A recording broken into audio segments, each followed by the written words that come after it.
Channel, The Hustlers TV. Sa mga bago pa lang po sa aking channel at hindi pa po nakakapag-subscribe, please subscribe at pakihit na rin ang notification bell para ma-notify kayo at updated po kayo sa mga video na aking ina-upload. Ang part 4 po natin ay kung paano po ba mag-rubbing ng top coat. Ito po ay makintab na, no? Ayan, maganda na. Bakit pa need itong i-bapping? Ang pagbabapping kasi may purpose yun. Kahit na makintab na yung pintura niya, no, top coat, meron niyang bahagya na balatsuha.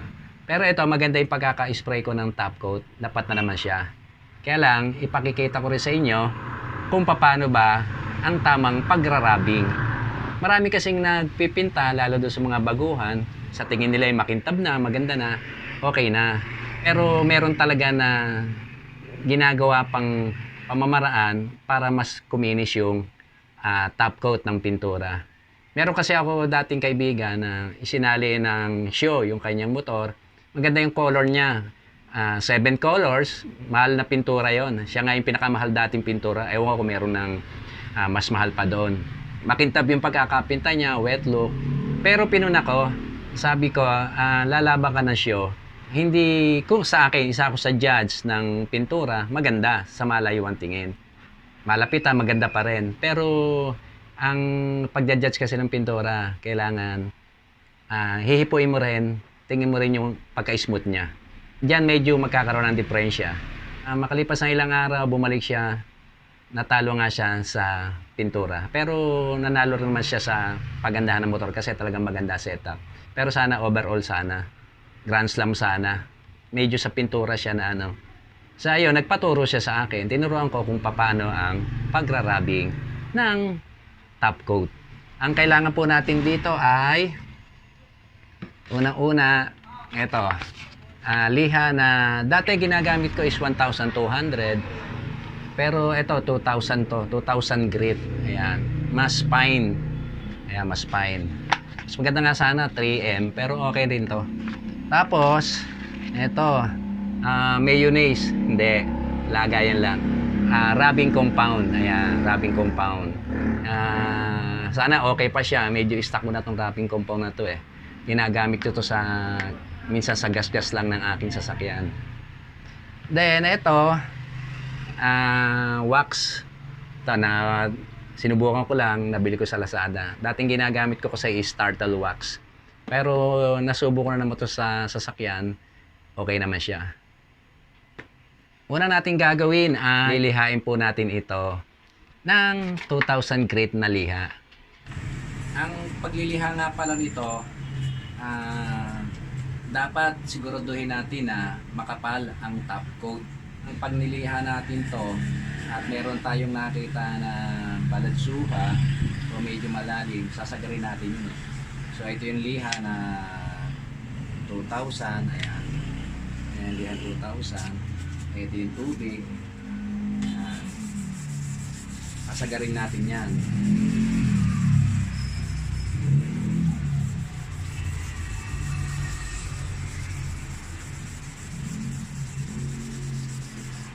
Iwasan lang natin sa pagliliha yung mga kanto. Ang mga kanto ay madaling magasgas. Baka lumito yung plastic, no? Baka pati yung kulay ay sumagad.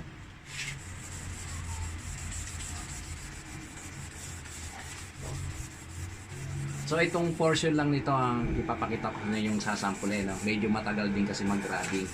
Itong side lang na to.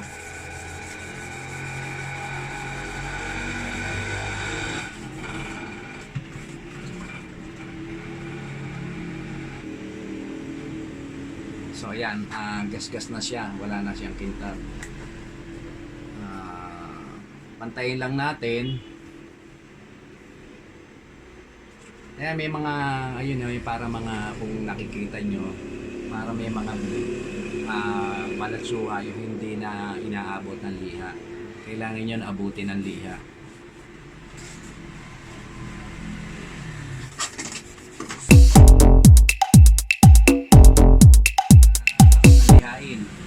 Kung makikita nyo sa video, wala na siyang kintab. Pero ito, hindi ko niliha to. Para i-compare natin ha. Kung anong pagkakaano. So, ang niliha ko itong left side. Pagkatapos lihain, nalimutan ko nga palang sabihin na ito kailangan din natin ng cotton. Or meron kayong basahan na cotton. Ito kasi kahit hindi mo nagapitan to ng bobbing machine.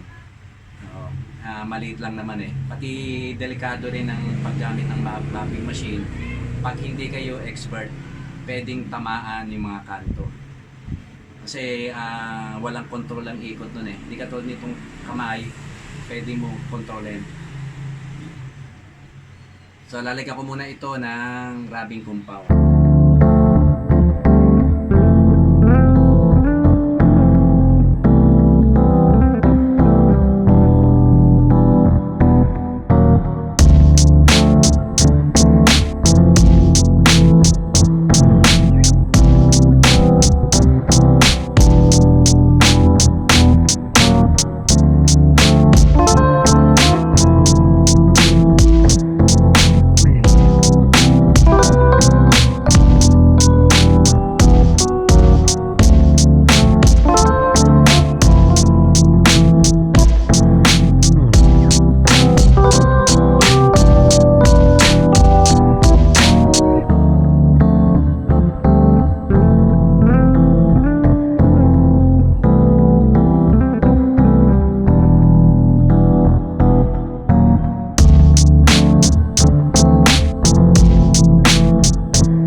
Talagang rubbing compound.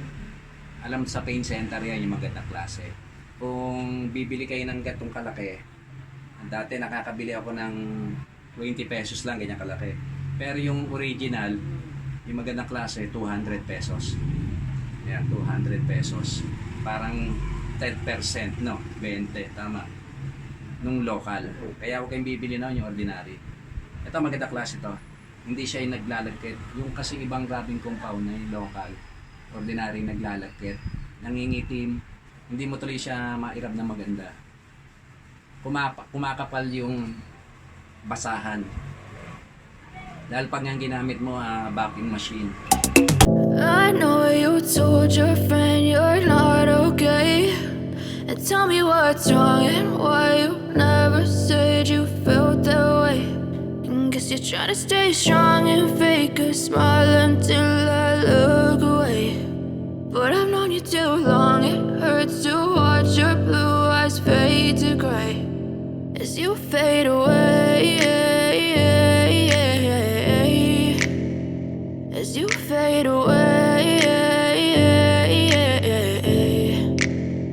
Yeah, I'm about to fade away, cause every time I wake up I feel like it's Monday. Something's going wrong with all the chemicals up in my brain. All of a sudden I don't look at anything the same way. Gotta build up of my thoughts sitting in an ashtray. I'm sorry that I'm so inconvenient, okay. Just let me be me and I'll stay out of your way. I can see the way you look at me, I'm such a disgrace. I never really asked to be brought into this place. You wanna love me? Well then baby I have a taste. All the highs and the lows, no you'll never be the same. I don't really wanna hurt you but I can't control the pain. If you're sticking by my side maybe we could be okay.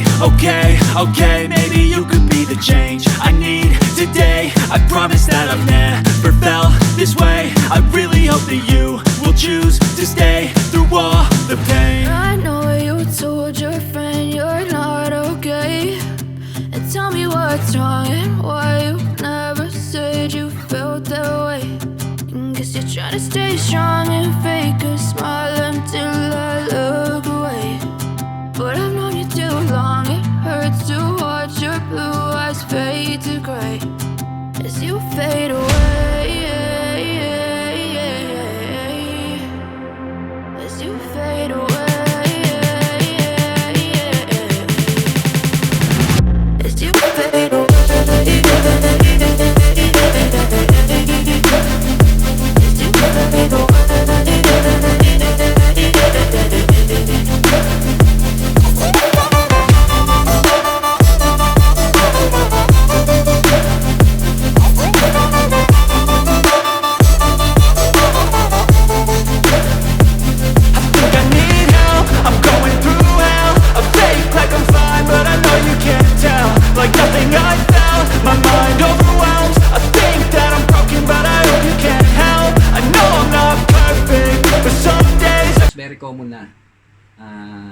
ikot-ikotin lang. Iba pinatutuyo pa eh. Pero minsan masama rin ang pinatutuyo. Ang hirap tanggalin, lalo pagka nainitan ng araw. Yung palang huwag niyong gagawin. Yung mag-wax kayo o mag-rubbing sa initan o sa sikat ng araw. Tumitigas, ang hirap tanggalin. Pati pag nagwawax kayo, lalo yung mga kanto, iwasan yung malagyan kasi pag natuyo yan kakapal, mahirap na tanggalin. Sumisiksek hanggat maaari. Pag malapit na doon sa kanto, huwag niyong pahira na marami. Yun lang, yan, ganyan. Padaanan nyo lang. Kahit sa mga sasakyan, kung may mga sasakyan kayo, kotse, van, huwag nyong kakapalan ng wax dito. Yan, sisingit yun doon sa mga pinto, sa mga ano ng bintana. Ang hirap tanggalin. Kasi ang wax, pati rubbing compound, pag nabilad sa araw, napakahirap ng tanggalin.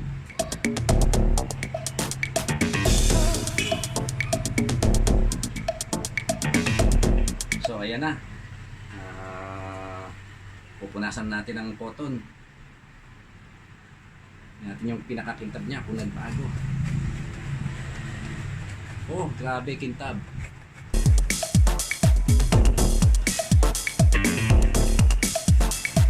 Yan, pansyo.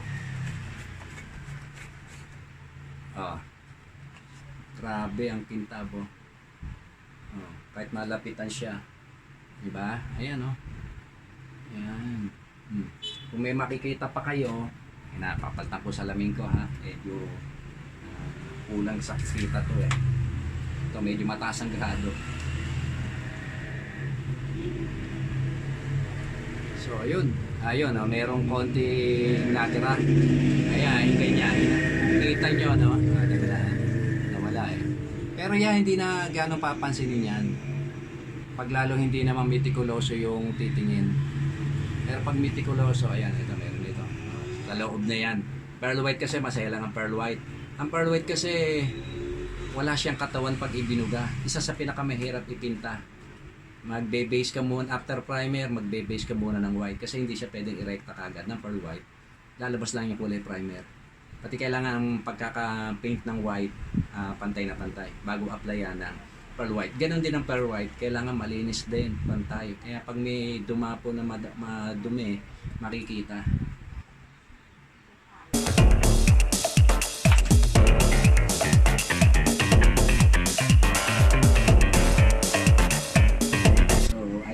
At sana may natutunan kayo o may napulot kayo, no, na idea kung paano ang tamang pagra-wrapping ng ating pairings o pairings ng ating motor. Ganyan din ang procedure, ha, pagka nagasgasan ang motor nyo. Basta tandaan nyo lang para makita nyo na pwede pa sa i-wrapping. May gasgas, di ba, may gasgas. Wala kayo ng WD-40, bugahan nyo.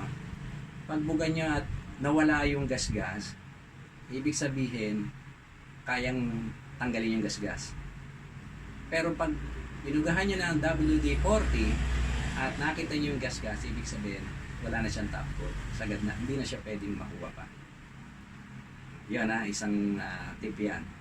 Basta ang gasgas ay malalim, bugahan niya ng WD-40 at pumantay sa kulay niya para walang gasgas, pwedeng wrappingin.